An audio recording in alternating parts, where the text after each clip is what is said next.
Hello everyone, my name is CJ and today I want to tell you why I use nicotine to turbocharge my brain power.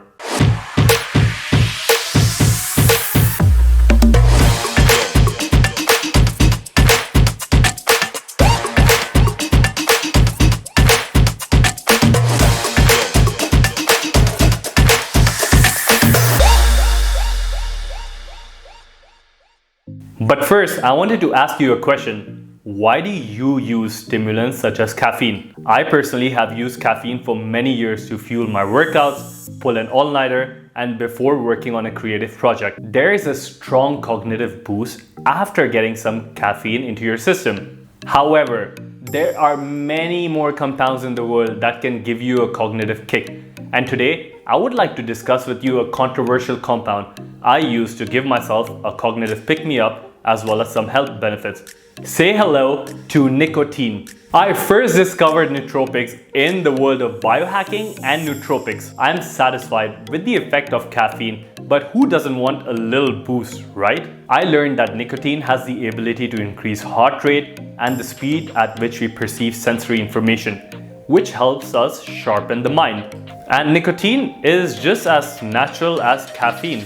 Did you know nicotine is made by plants? Nicotine and caffeine are plants' way of defending itself from various predators. The bitter taste and toxic profiles of nicotine is the reason why many bugs won't eat it. Nicotine can also be found in very small amounts in nightshade vegetables such as tomatoes, potatoes, or eggplants. The way nicotine works is by binding in the brain to various nicotine acetylcholine receptors, also known as NACHRS, where they activate various pathways that can control motor function, attention, and pleasure stimulation. Nicotine has shown to increase motor function, resulting in people's ability to perform a task effectively after taking nicotine. Some studies show that people with nicotine patches are able to pay more attention to tasks that are mentally straining and when compared to people who did not use nicotine at all. A meta-analysis done on nicotine on human performance shows us that nicotine affects fine motor skills,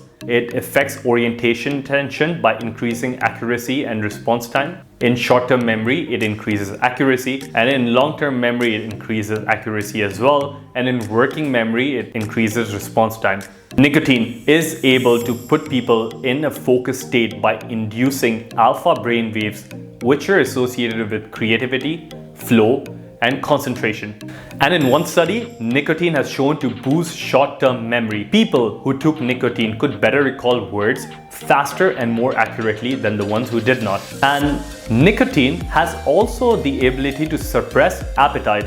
If you are on a weight loss plan and want to increase your willpower to say no to, let's say, snacks or some other cravings, then just use some nicotine alongside some caffeine, which has shown to be a super combo for lowering appetite. Anecdotally, you would have noticed this in your life. When smokers quit, they usually gain some weight back. And one way that nicotine affects weight loss is by affecting beige fat. Beige fat is a type of fat in our body which has the ability to burn calories via generating heat. This is also known as non-shivering thermogenesis. What's interesting is that there is a specific receptor located in our fat cells, and it is called nicotinic alpha subunit 2 or CHRNA2, which helps people burn calories as we stimulate the nicotinic pathways. This can be done while the body is naturally producing acetylcholine, or it can be hacked by getting some nicotine in your system. There are studies that now show that there is about 60 to 70% reduction in movement with people that are treated with nicotine-infused water.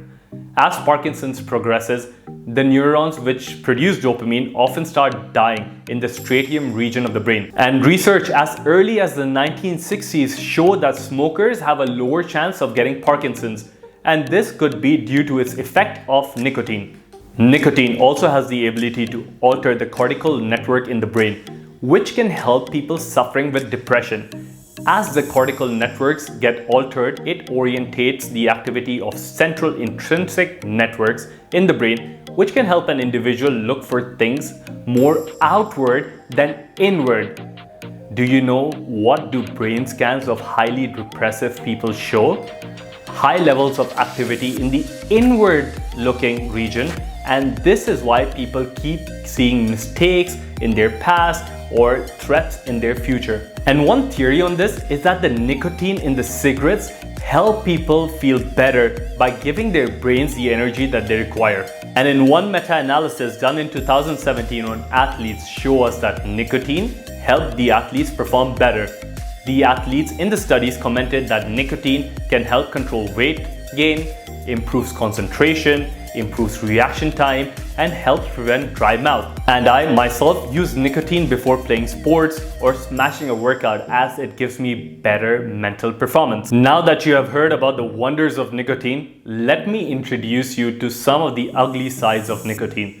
Let's face it, nothing in this world is perfect, and nicotine also has a few downfalls, such as its addictive properties. Nicotine works by activation of the mesolimbic dopamine system, or simply known as a pleasure pathway. Activation of pleasure pathway should be good, right? Not really. Common things that activate these pathways are sex, food, love, and various drugs. They often work by sending a massive amount of dopamine, which makes you feel great. But if you keep activating this pathway every day, some of those dopamine receptors start pulling back into the neurons, which makes it difficult to activate them in the near future. And that results in you getting bored. The only way to activate them will be a higher dose, which results in dependence and addiction to something or someone. And according to a study in 2007 that ranked 20 most common recreational drugs on the scale of 0 to 3, well, the higher score you have, the greater the addiction. And you guessed what tobacco ranks at? It is the third most addictive compound with a score of 2.21. The second was cocaine with 2.39, and the first one was heroin at 3. You get it, nicotine can be addictive. A large dose of nicotine has also shown to increase heart rate and blood pressure in some individuals. Nicotine can also inhibit an anti-inflammatory protein called interleukin 10, and this makes it easy for the body to catch up on some inflammation. It is unfortunate, but it is true. Smoking actually kills half of those people who do it, and more than 600,000 people every year die of secondhand smoke. It is simple. If you wanted to live for a long time, you should avoid smoking, but not nicotine. In my opinion, you can experiment with nicotine sprays, nicotine lozenges, nicotine patches, nicotine gum. The most common problem, however, which I see with major companies which produce nicotine products, are that they're full of artificial sweeteners such as aspartame and sucralose, all of which can cause some increase in insulin levels and disrupt the gut microbiome. So find a company that has a cleaner source of nicotine. With that, I hope you've had a great perspective when it comes to nicotine. Remember, nicotine is an addictive compound. So if you want to experiment with it, just be responsible. And that brings us to the end of this video. Did you like it? If you did, share it amongst your friends and family and give it a thumbs up. If you want to learn more about health, wellness, longevity, and brain health, please log on to my website. It is called www.shiftwithcj.com. Until next time, see you in the next video.